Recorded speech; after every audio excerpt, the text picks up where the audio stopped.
2011년 5월 7일 전라북도 익산에 위치한 원불교 중앙총부. 수많은 재가출가 교도들이 한자리에 모였다. 원불교 역사의 산증인으로 교단의 법통과 정통을 오롯이 받들며 70여 년간 참다운 제자상을 보인 교단의 큰 어른을 떠나보내는 자리였다. 세수 101세, 범납 70년. 일생 동안 무아봉공의 삶을 살아온 상산 박장식 종사가 열반에 든 것이다. 소태산 박중빈 대종사를 친견한 제자. 70평생을 원불교 안에서 무아봉공의 삶을 살아왔던 상산 박장식 종사. 그가 종교 안에서 이루고 싶었던 꿈은 무엇이며 또 후진들에게 전하고자 했던 뜻은 무엇이었을까?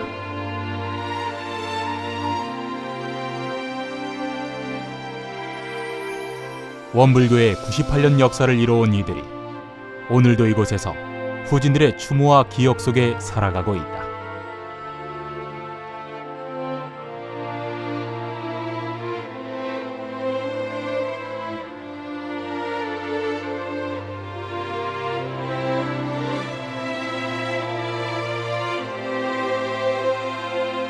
상산 박장식 종사.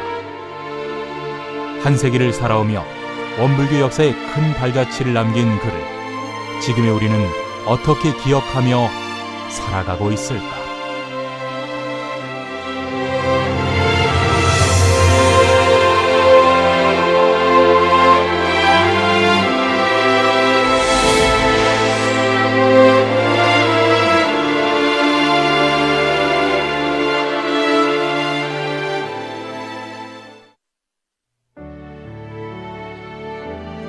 상산 박장식 종사.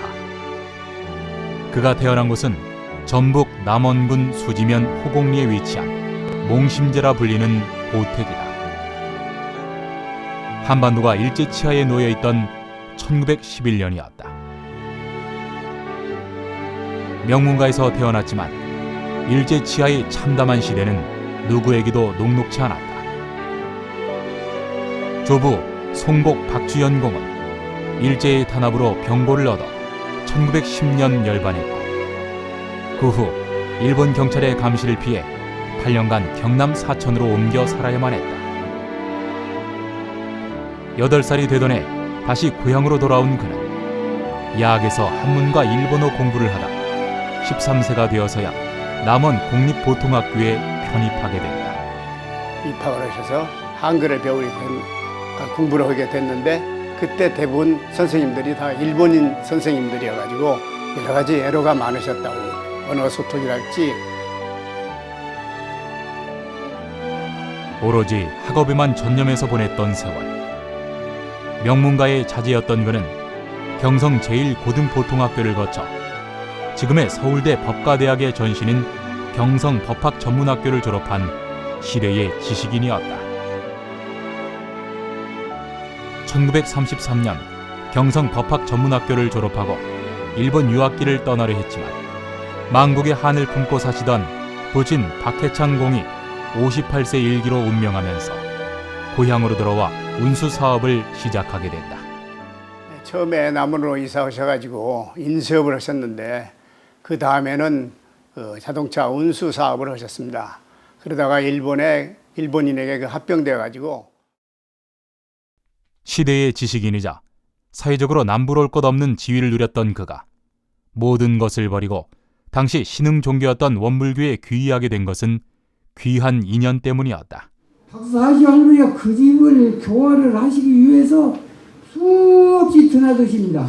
수없이 드나들으셔도 눈 하나 깜짝을 안 하시고 안 들으셔요. 계속해서 몇 번을 수없이 드나드시면서 이 얘기를 하시는 거예요. 기어이 가자고 그러시니까 그러면 내가 한번 그러면 당신 대접으로 하도 정성스럽게 하니까 대접으로 내가 한번 가겠노라고 그렇게 하셔서 이제 그냥 한 번만 다녀오고 다시 안 가려고 그러고 총부를 가셨더래요. 가셨는데 대종사님을 뵙고 배웁자 거기에서 참 이 사시오 할머니가 말씀하신 것처럼 생분이임시다. 보통 회상이 아니다. 그러셔가지고 그 집안이 이제 정선도 할머니가 오시게 되고 그래가지고 내중에는 이 상산먹자니까지 온 집안. 상산 종사가 운명처럼 소태산 대종사를 만난 것은 1938년 1월. 그의 나이 24세 때였다. 어머님을 모시고 익산 총부로 찾아갔던 그날, 그는 환한 미소로 맞이하는 대종사와 마주하게 된다. 어려운 걸음이지만 며칠이라도 선을 나보아라. 돌아오는 세상은 과학만 가지고는 안 되고 도학과 과학을 아울러 해야 큰 인격을 이루고 낙원 세계를 건설할 수 있다. 운명처럼 만난 소태산 대종사가 그에게 건넨 말이었다.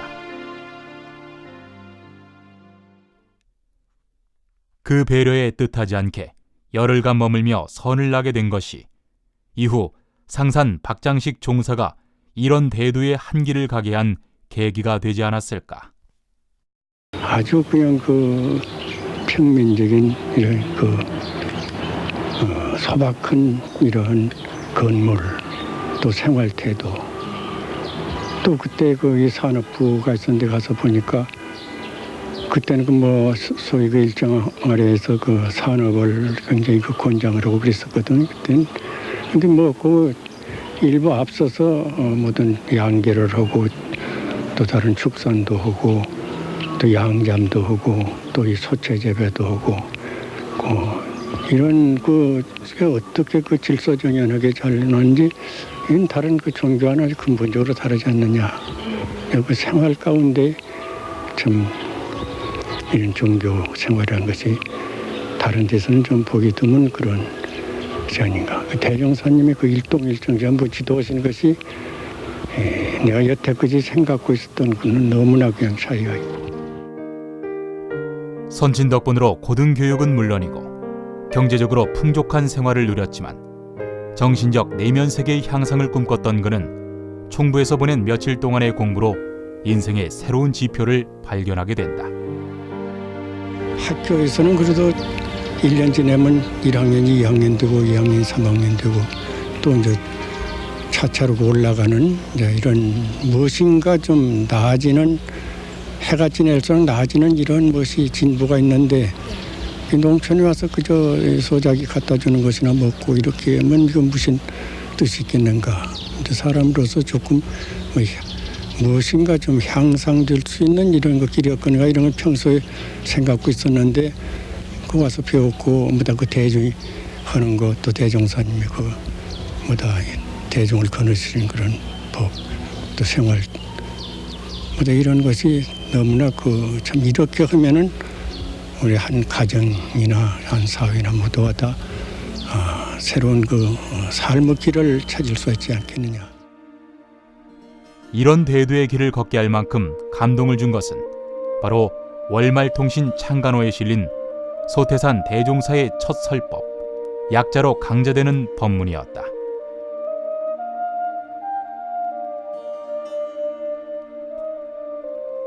상산 박장식 종사가 출가 전 제가 교도로서 처음으로 한 사업은 바로 어머니의 뜻을 따라 남원의 교당을 창설하는 것이었다.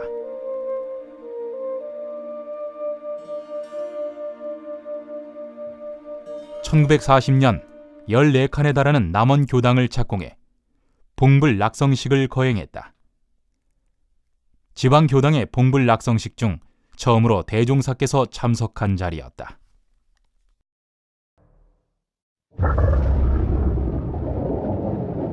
당시 일본의 탄압은 계속됐는데 경방단을 조직하여 상산 박장식 종사에게 그 책임을 맡기려 했다. 그러나 그 모임에 나가지 않자 일인들에게 문책을 당하는 실마리가 되었다. 그리고 그해 대종사의 권유로 가족들과 함께 총부 생활이 시작되면서 대종사를 모시는 새로운 인생이 열리게 된다.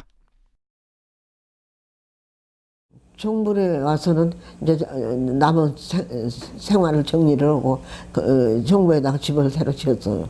그래갖고 이제 할머니랑 그리 어머니를 이제 그리 모시고 성삼 선생님 거기서 살으시면서 이제 개인 살림을 했죠. 근데 이제 개인 살림을 하면서는 공사하기가 곤란하다 해갖고는 대종사님께서 직접 그냥 그 친모로 있을 사람, 본 사람은 다 청거해줘가지고 가정일을 보게, 가정일을 잊어버리고 볼 수 있게 그런 환경을 만들어 주셔갖고 정부에서 이제 생활했지요. 제가 교도로 대종사를 모시며 총부 생활을 이어갔지만 대가족을 이끄는 가장이었던 그에게 전무 출신으로 출가는 쉬운 결정이 아니었다. 그러나 그런 그의 복잡한 사정을 알고 있던 대종사의 배려로 전무 출신으로 출가할 수 있었다. 출가 이후 대종사는 그의 성품과 재능을 눈여겨보고 주변의 반대에도 불구하고 막 출가한 그에게 교단의 중책인 총무부장을 맡겼다. 상산종사님께서는 출가하신 바로 직후에 대종사님께서 어찌 보면은 원불교 교종원을 전체적으로 이끌어가는 수석 부장인 총무부장을 이렇게 맡기셨거든요. 어찌 보면은 금방 출가한 사람에게 이렇게 맡긴다고 하는 것은 쉬운 일이 아닌데, 그때 당시에 제자들이 어떻게 사회적인 지식이라든가 학문은 이렇게 많지만은 이 안에 들어와서 우리적인 문화가 하지 생각할 때는 이제 되어 있지 않은 상황에서 맡기니까 우려를 좀 하셨다고 그래요. 이제 그러한 우려는 왜 더 하시게 되느냐 하면은 그때 당시에 총무부장을 하시면서 대종사님의 경륜인 정전 편찬을 담당을 하기 때문에 더 그런 것이 나왔지 않는가 생각을 해봅니다. 소태산 대종사는 상산 종사의 천거에 반대하는 이들에게 이런 말을 남겼다. 사람의 근기가 다 같은 것은 아니다. 시일의 장단만을 논할 수는 없다. 그는 후에 지금보다 더 큰 일을 맡겨도 능히 감당해낼 만한 보물이다. 이러한 대종사의 배려로 상산 종사의 손을 거쳐 나오게 된 일 중 가장 주목할 만한 것은 바로 정전 편찬에 참가했다는 것이다. 그 작업하시다가 누구를 부르실 일이 있다든지 하면 그때는 주인정도 없고 전화도 없고, 그러니까 조실 문을 확 열으세요. 겨울철 같은 때도 낮에 문을 닫고 있다가 문을 열으시면 여는 소리가 들리거든. 문 열으시고 암도 없는데 그 암도 없느냐 그러세요. 그러면 이제 그 밑에 그러니까 선원 방이니까 우리들이 거기 있잖아요. 그리고 거긴 주로 교감 선생님이 주산종사께서 교감 선생님이 거기 계시오. 이제 뭐 부르셨습니까 하고 나가시거든. 그러면 누구 좀 오라게라. 그러면 너 좀 이리 와라. 이렇게 하셔서 하시는데 주로 그때 상산종사를 많이 찾으셨어. 그래서 왜 그런가 하면 그 정전편수 관계 가지고 주로 그 많이 일을 시키셨어요. 근데 그걸 보더라도 많이 대종사님을 참 효하시는 분이구나, 많이 도와드리는구나, 그런 생각이 그때 그걸 보고도 느꼈고요. 일제치하였던 시절 어렵게 편집을 마친 정전의 출가는 쉽지 않았다. 정전을 편찬하시면서 대종사님께서 가장 신경을 쓰셨던 부분은 당연히 한글로 한문 토달고 이렇게 하는 그러한 부분이었고요. 이제 그러한 부분이 이제 어려움에 이제 봉착을 하게 되죠. 다시 말하면 황도 정신을 넣었으면 하는데 그러한 정신이 아니고 대종사님 정신 오롯이 우리 글로 편찬하는 것이 가장 큰 어려움이고 가장 크게 신경을 쓰셨던 그런 부분입니다. 그때 당시에 언론의 자유가 없었기 때문에 우리 글로 우리 경전을 우리 마음대로 편찬을 하지를 못했기 때문에 그렇습니다. 그래서 모든 정리를 다 해서 전라북도 항무국에다가 이렇게 출판 허가를 내는데 전부 다 빨간 줄을 쳐가지고 그 일본 정신, 다시 말하면 황도 정신이 부족하다고 해서 다시 이렇게 되돌아오게 됩니다. 그러다 주위의 도움으로 마침내 1943년 그토록 염원했던 불교 정전이 나오게 되었다. 1940년 초고를 시작해 4년 만에 세상에 나오게 된 것이다. 배움과 깨달음을 주셨던 대종사의 곁을 지킬 수 있었던 시간은 10년도 채 되지 못했다. 그때 일체 대종사님 누구 손님 찾아오는 것도 금오고, 그리고 또 대종사님께서도 누구를 만나시는 것도 일체 금했어요. 일체 그러지 않게 못하게 그렇게 하고 일체 다 그 관리를 했어요. 누가 하셨는 거니 상산종사님하고 정산종사하고 두 분이 교대해서 했어요. 아주 병원에서 전폭적으로 관병을 책임지신 분이 두 분이요. 두 분이 교대해 가면서 하시니까 그 두 분 외에는 아무도 못 들어가요. 상산종사님은 이제 대외적으로 오는 손님이라든지 이런 분에 대해서 잘 설득시키고 이해시키고 납득하고 해서 이제 가시도록 하고 이제 주로 그 일을 맡으시고, 정산종사님은 이제 법통을 이어받으실 분으로서 이제 대내적으로 이렇게 말하자면 교도들이라든지 또는 전무 출신들이라든지를 다 이렇게 마음을 잘 하나로 묶고 이렇게 뜻을 같이 하나로 통일하면서 어쨌든 합심으로 대종사님의 병환을 빨리 치유하시도록 그렇게 하자라고 해서 정신적 통솔을 주로 하시는 어른이 정산종사셨어요. 생사가 둘이 아닌 이치를 알아서 생사의 자유를 얻으라는 최후의 법문을 내린 이후 병고를 얻은 대종사는 발병 2주 만에 열반에 드시고 말았다. 대종사의 열반으로 원불교가 사라질 것이란 일제의 기대와 달리 큰 스승의 열반 속에서도 정산 종법사의 지도 아래 새 시대의 새 종교로 자리 잡기 위한 준비를 차근차근 시작하였다.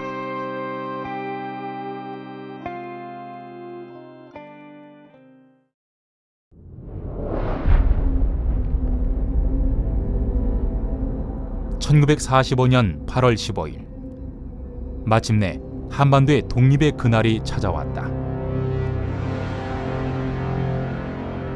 광복은 되었지만 나라 정세는 박지만은 않았고 교단은 고국으로 돌아오는 동포들을 위해 전제 동포 구호 사업에 뛰어들게 된다.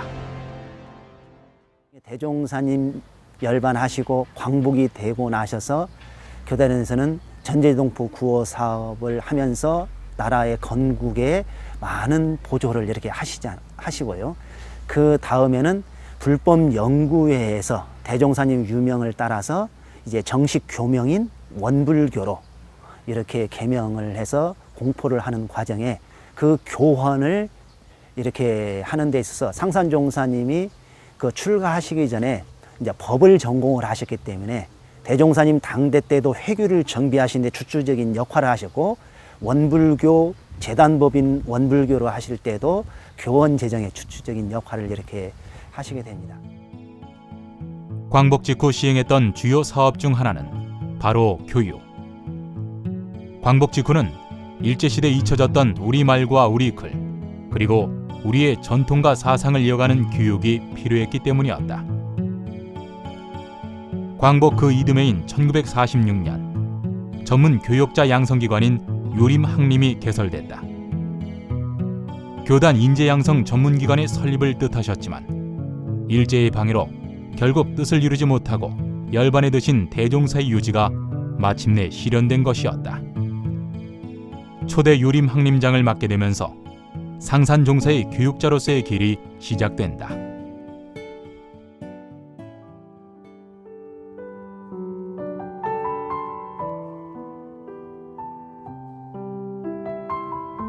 교육의 경험이 있는 것은 아니었지만 스승 대종사께서 이루고 싶으셨던 이념을 실현해 나가는 것이 상산종사 그의 뜻이었고 신념이었다.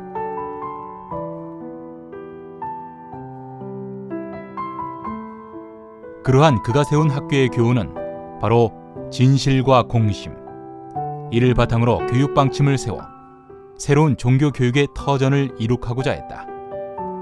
그리고 원불교는 다양한 학교 법인을 설립하여 종합대학 및 일반 중고등학교와 대안학교들을 통해 국가와 교단 인재 양성에 힘써왔다. 일제치하의 치욕을 견뎌내고 광복을 맞이했지만 1950년 한국 전쟁이 발발. 또다시 고난은 찾아왔다. 1962년 정산 종법사가 열반하시고 대산 종법사의 시대가 열렸다. 또 한 분의 어른을 여인 그는 더욱 책임감 있는 자리에 오르게 되었다. 교단의 행정을 책임지는 교정원장에 부임하게 된 것이다.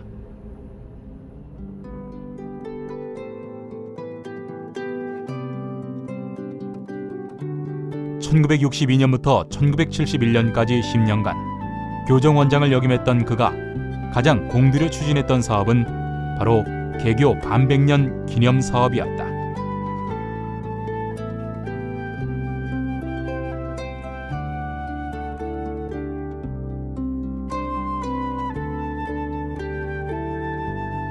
상산종사는 대산 종법사의 교화 3대 목표인 연원 달기, 교화단 분리기, 연원 교당 만들기와 전교도의 법의 향상 운동을 진행하였고, 정산종사 성탑 건립, 총부와 영산 성지 확장 및 장업, 교전의 영역과 기념 문총 발간 등 개교 반백년 기념 사업을 차근차근 준비해갔다.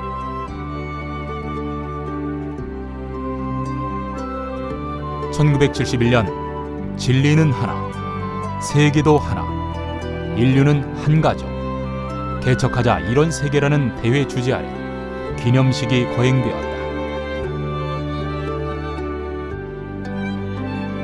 이를 통해 교세가 2배 이상 발전하고 호남 지역의 약세 종교에서 한국 6대 종교의 반열에 올라서면서 한국의 원불교로 그 위상이 드러난 날이었다.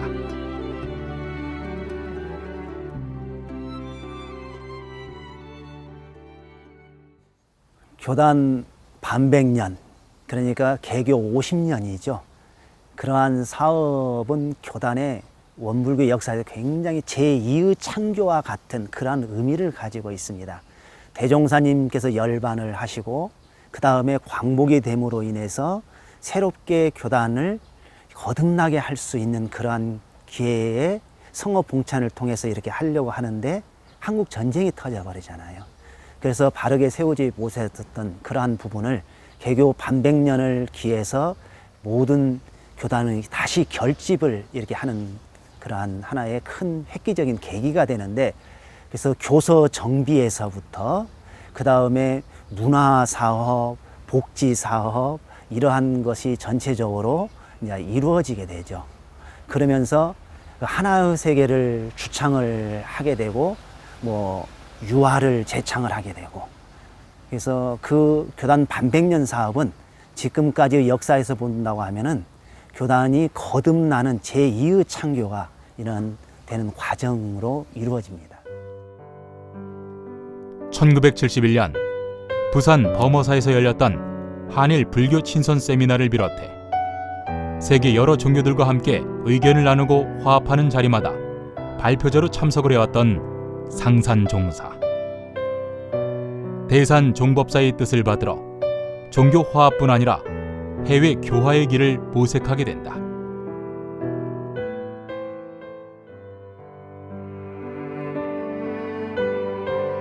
원불교 해외 교화의 시작은 첫 해외 순교자인 균산 정자선 교무의 개척을 바탕으로 1972년 원산 이재성 교무가 미국으로 건너가면서 본격화되었다. 본격적인 해외 교화라고 할 수 있는 우리 원불교 진출이 미국 교화입니다. 미국은 1973년도 원기 58년도에 로스앤젤레스에 우리 원불교를 마련하고 캘리포니아 주 정부로부터 종교 법인 그 허가를 받아서 해외 그 원불교 포교가 시작되었다고 볼 수가 있죠. 그 이후 1974년 4월 원불교 국제수련대회 참석을 위해 상산종사는 처음으로 미국에 발을 딛게 된다. 1975년 4월 미국 주재 교령으로 뉴욕으로 향했는데 그때 그의 나이 65세였다. 1974년도에 원기 59년도에 원광대학교 해외포교연구소에서 하와이의 제1회 원불교 국제수련대회를 개최했다고 합니다. 네, 그 목적은 그 미국 관광과 함께 그 미국의 교화 현장을 둘러보고 지원해주기 위한 목적으로 국제수련대회를 개최했다고 해요. 그때 한국에서 우리 상산종사님께서 떠나시는데 그때만 해도 정말 옛날이라 한국에 계시는 교도님이 미국에 유학하는 아들한테 고추장을 전달해 달라고 고추장 한 단지를 주셨다고 그래요. 그래서 상산법사님께서 그 고추장을 가지고 가셔서 그 하와이에서 저녁 식사를 하시고 숙소로 가셨는데 그 비행기 그 기내에서 고추장이 발효가 돼가지고 부풀어져가지고 그 고추장이 그 숙소에서 호텔에서 폭발이 돼가지고 천장을 다 버리고 한 상황에서 걸레도 없고 이 상산종사님께서 속옷으로 천정이며 바닥이며 모든 고추장을 닦아내시고 그 당시에는 좀 원망심이 났는데 가만히 생각해 보시니까 참 그래도 이 고추장이 기내에서 폭발했으면 어떻게 되었을까 생각하니 한없이 감사하셨다고 그래요. 그래서 그런 원기 59년대 그 국제수련대회를 통해서 LA 교당에 원불교가 진출할 수 있는 많은 지원이 되어졌고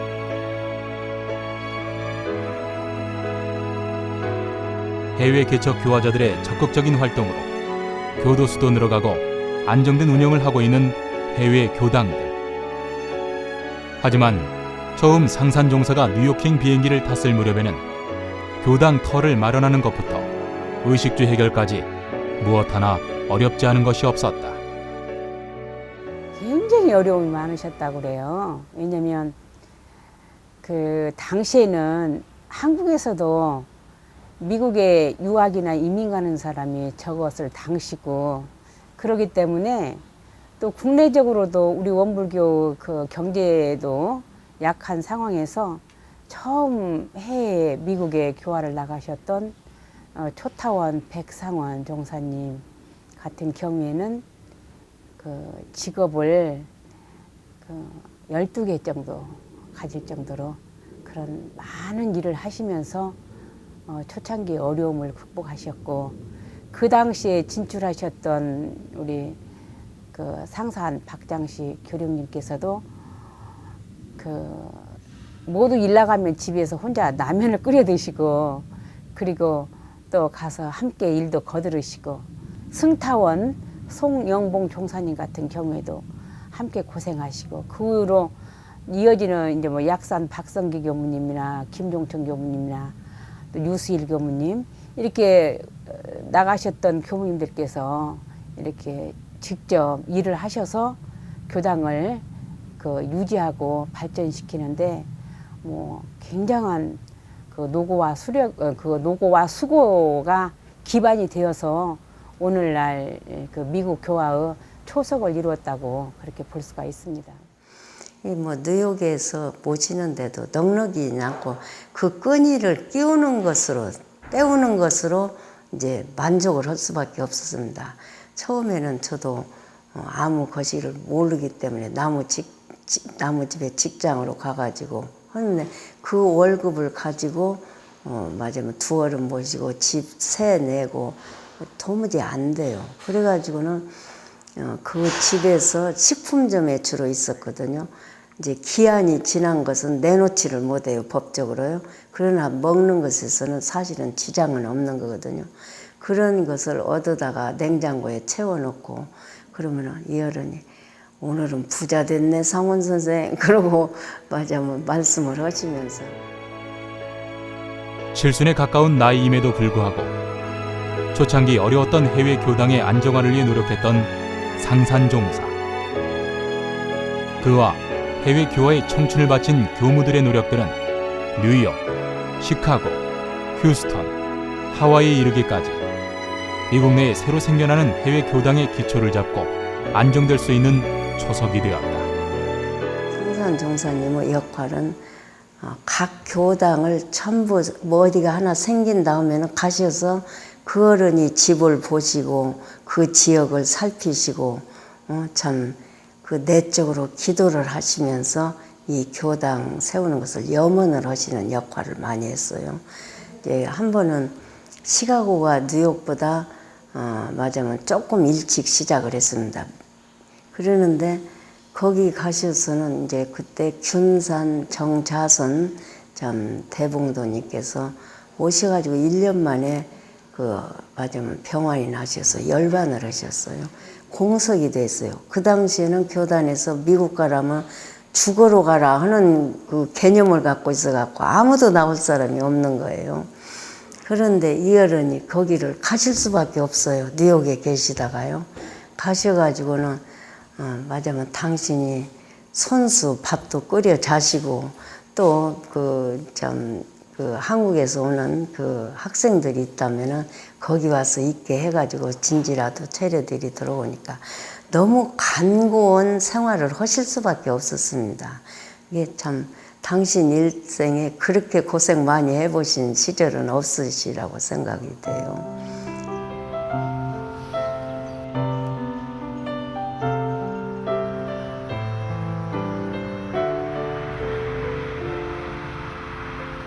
현재 활발하게 운영되면서 해외 지역에서도 그 성과를 인정받고 있는 각 교당들, 그리고 제가 출가 교도들의 오랜 염원으로 2011년 미국의 원 다르마 센터를 설립하고 해외 교화의 새로운 전기를 마련하였다.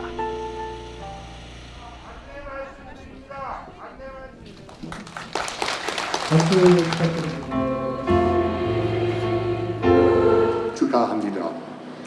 I've been privileged over the last 15 years to have been involved in. 대종사님께서 이제 이 어른이 처음에 오셔서 고생하신 것도 결국 대종사님의 교법을 세계화시키고 모든 사람들이 참 교법이 삶이 되도록 하는 것이 아마 목적이셨을 거라고 생각합니다. 그러면은 이제 이걸 기점으로 해가지고 잘 키워봐.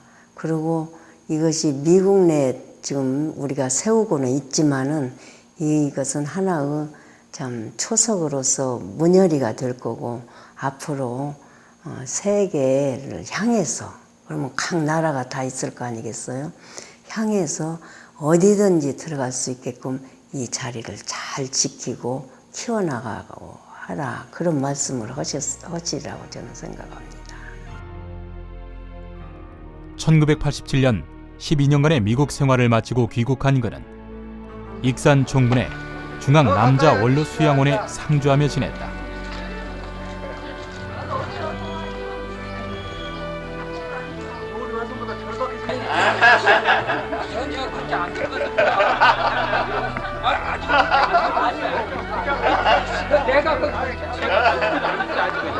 아직이 젊다니까. 차례는 얼마나 어려운데요.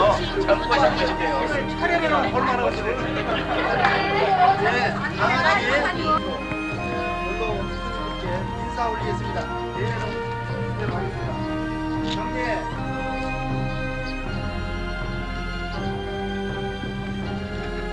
저희들이 말에는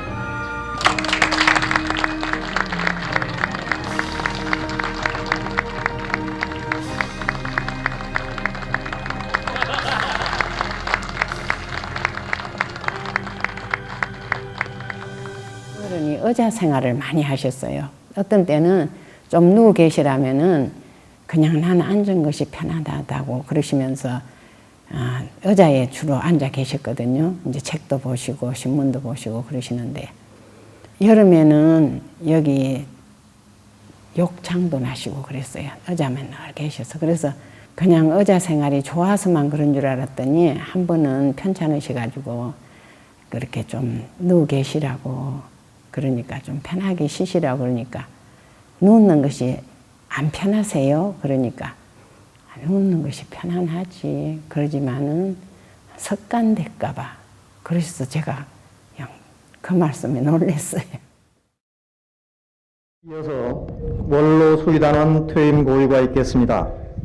고유문 낭독은 상산 박장식 중앙단원께서 하시겠습니다. 수의단원 퇴임 고유문. 원기 79년 11월 6일에 저희들은 수의단원 퇴임을 당하와 정신재개하였고 삼가 법신부를 사은전에 고백하옵나이다. 저희들은 덕이 부족하고 힘이 미치지 못하였사오나 대종사를 시봉하며 현재의 교세에 이르기까지 상산종사는 스승이자 원로로서 끊임없이 교단에 힘을 실어주고자 했다.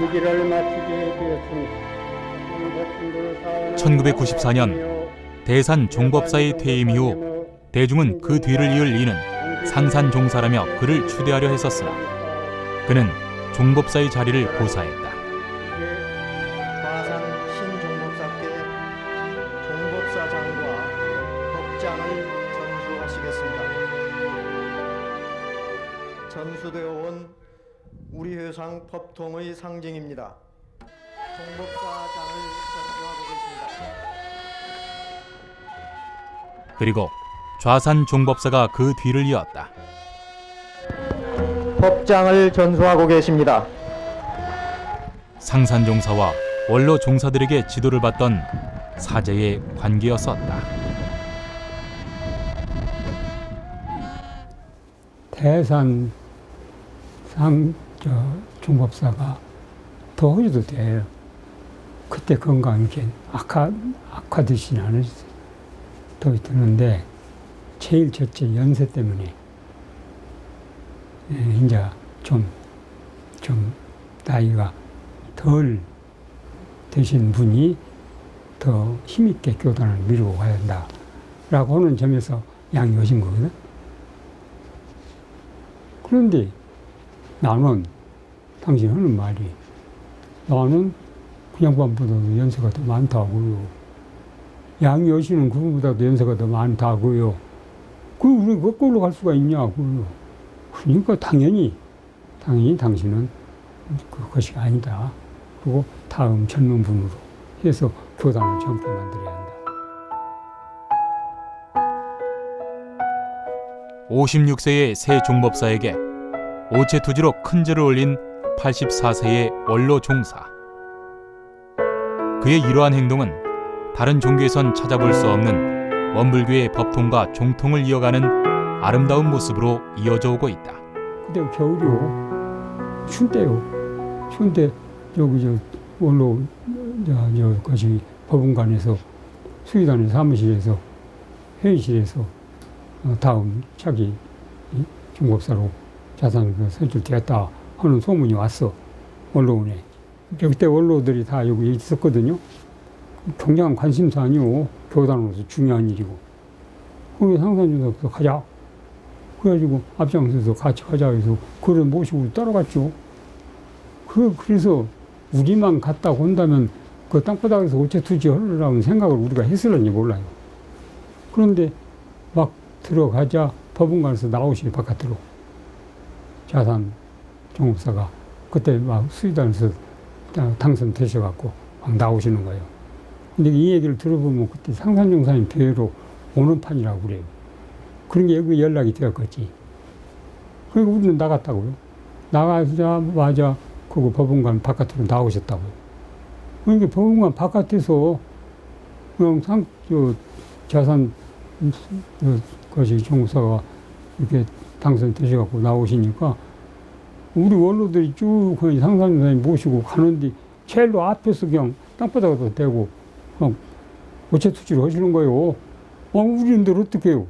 그냥 따라서 다 똑같이 그냥 원로들이 그 앞에서 땅바닥에다 대고 추운데 어체투지 했잖아요. 그 아름다운 그런 그 법통 대의를 밝히시는 그런 거룩한 일을 그러신 우리 상산 용사께서 거기까지 참 대의를 지켜주시고 대중에게 큰 교훈을 주시고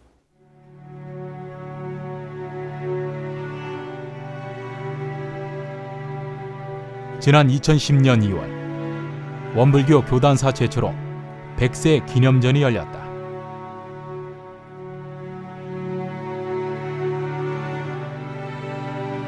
대종사를 친견한 제자이자 정전 제작에 참여한 원불교 역사 속의 살아있는 전설, 상산 박장식 종사의 100세를 기념하기 위한 자리였다. 정전 편수위원 생존자, 마지막 생존자라는 그런 의미에서 사실은 우리 그 백세전을 하기 바로 전에 중국집에서 동보석에서 이렇게 간단히 이렇게 하셨다 그러는데 이분을 이렇게만 가지고는 안 될 것 같습니다. 제가 외람되게 그렇게 했댔어요.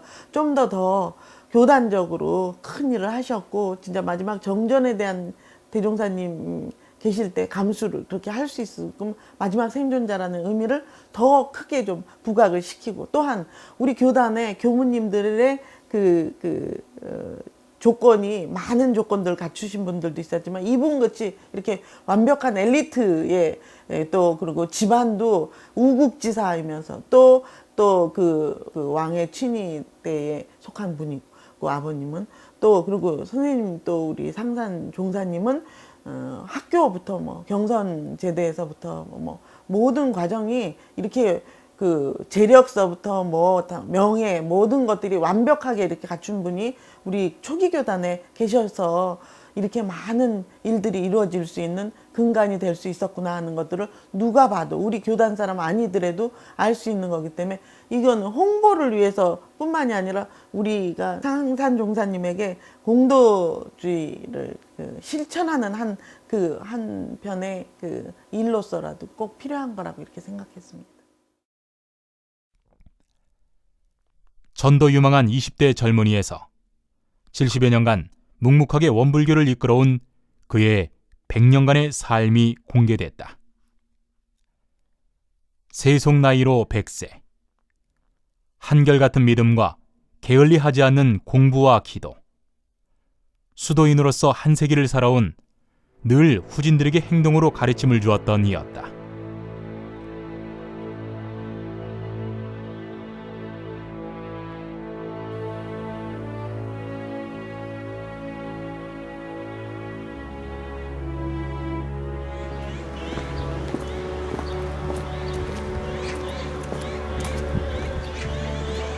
상산 박장식 종사가 떠난 지 어느덧 3년이란 시간이 흘렀다.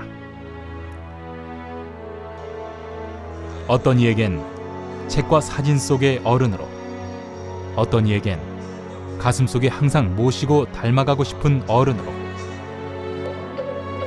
지금은 우리 곁에 없지만 사람들의 마음속에 다양한 모습으로 살아가고 있을 상산 박장식 종사.